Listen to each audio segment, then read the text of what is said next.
திருவாரூர் தொகுதி இடைத்தேர்தலில் அதிகார துஷ்பிரயோகத்தையும் பண பலத்தையும் வைத்து வெற்றி பெற்று விடலாம் என்று அதிமுக கணக்கு போடுவதாக திமுக தலைவர் மு.க.ஸ்டாலின் குற்றம் சாட்டியிருக்கிறார்.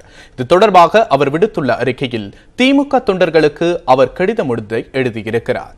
திருவாரூர் தொகுதியின் வளர்ச்சிக்கு என்ன செய்தோம் என்று சொல்வதற்கு அதிமுகவிடம் ஏதுமில்லை என்று அவர் குறிப்பிட்டிருக்கிறார்.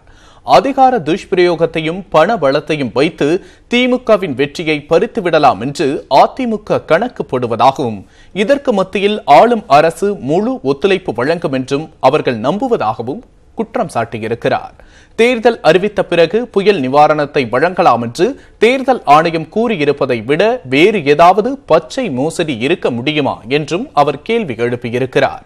மத்தியிலும் மாநிலத்திலும் ஆட்சியில் இருப்பவர்களின் பகற்கனவு தேர்தல் ஆணையமும் ரகசியமாக உதவுகிறதோ என்ற சந்தேகம் எழுவதாகவும் ஸ்டாலின் தெரிவித்துள்ளார்.